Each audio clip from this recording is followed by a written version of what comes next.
this video is going to be on Supreme Court. As I explained you all in the previous one of Union Executive, Supreme Court is the part of Union Executive only. So we know that Indian Constitution has established an integrated judicial system with Supreme Court at the top and high courts below it. So there are several other district courts and local courts also below the high court. Then this single system of courts was been adopted from the Government of Indian Act 1935. So the Supreme Court of India was inaugurated on January 28, 1950, the date to be remembered. So it might be asked for the exam also. So the Supreme Court of India was inaugurated on January 28, 1950. It succeeded the Federal Court of India, established under the Government of Indian Act 1935. Then organization of Supreme Court. At present, Supreme Court consists of 31 judges, one Chief Justice and 30 other judges. Originally, the strength of Supreme Court was fixed at 8, one Chief Justice and 7 other judges. But right now, we have got 31 judges, including one Chief Justice and 30 other judges. Then, who makes the appointment of judges? The judges in the Supreme Court are appointed by the President of India. I have explained you all in the previous video also, that is in the powers of President. So the Chief Justice is appointed again by the President of India after consultation with such judges of the Supreme Court and High Courts as he deems necessary.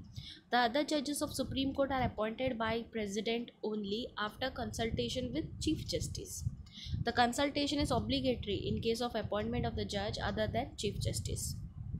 Then, qualification required for the judges. Firstly, he has to be the citizen of India.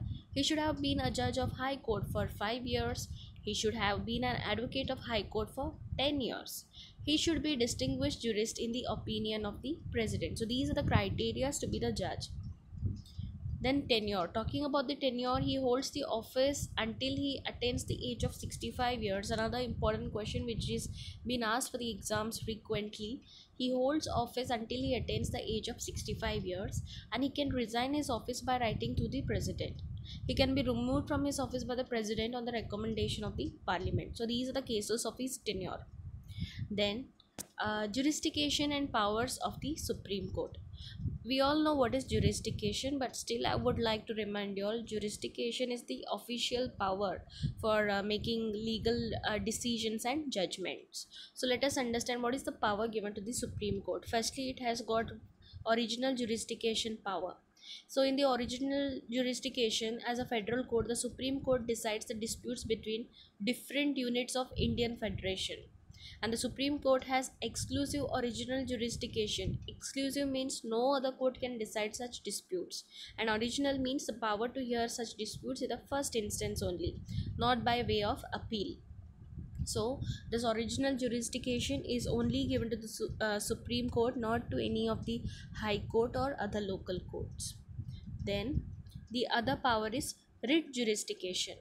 Writ. The Constitution has constituted the Supreme Court as the guarantor and defender of the fundamental rights of the citizen. The main point to be remembered is the Supreme Court is considered as the guardian of our fundamental right. It is going to protect every citizen's fundamental right. How? The Supreme Court is empowered to issue writs, including habeas corpus, mandamus, prohibition, quo warranto, and certiorari for the enforcement of the fundamental rights. So if you all are thinking what are these writs, once again I would like to remind you all, I have already explained about the writs in the video. So in the previous videos, you all can just check in my channel. There is a video related to the writ, and there is an explanation about each writs. Then talking about the appellate jurisdiction. Now appellate jurisdiction, appeal is, as we all know, it's a request. So the Supreme Court is the court of appeal, that is a court of request, and hears appeals against the judgment of the lower court. Lower court can request them. So it might be the request appeals in constitutional matter, it might be a request in civil matters, appeals in civil matters, appeals in criminal matters, or appeals in special leaves. So it has got original jurisdiction power, then that is to hear the dispute in the first instance only, and it has got the writ jurisdiction, that is to issue the writs, and appellate jurisdiction, that is to hear the request, to hear the appeal from the lower courts. Then it has got a advisory jurisdiction. advisory power. So in this, the constitution from article 143 authorizes the president to seek the opinion of Supreme Court in the two categories of matters. Firstly, on any question of law or fact of public importance which has arisen or which is likely to arise, that is related to the public importance, or on any dispute arising out of any pre-constitution treaty, agreement, covenant, etc. So this is the advisory jurisdiction power. Then a court of record.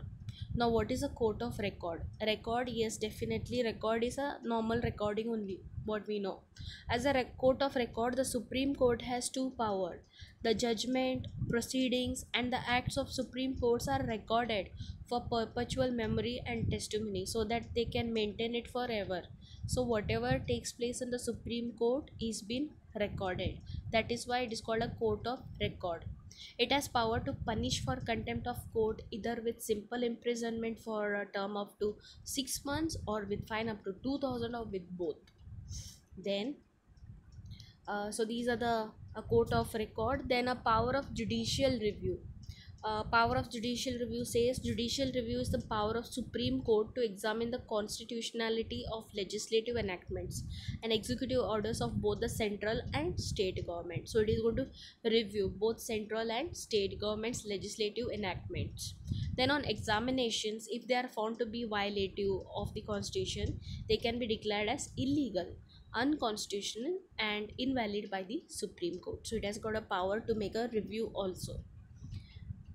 So these are the main components of the Supreme Court, or the points you need to remember. Firstly, remember Supreme Court is the most important court in India, and the components we have to remember, that is, it has got 31 judges including Chief Justice and 30 other judges. And we know the criterias how to be a judge, that is, he has to be the citizen of India, and talking about the tenure, that is up to 65 years. Then the Supreme Court has got several powers like original jurisdiction, appellate jurisdiction, writ jurisdiction, a court of record, and also a power of judicial review.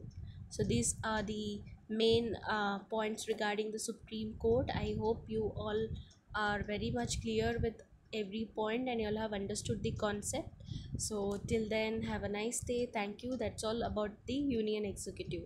We shall see you all in the next video explaining about the state executive. Thank you.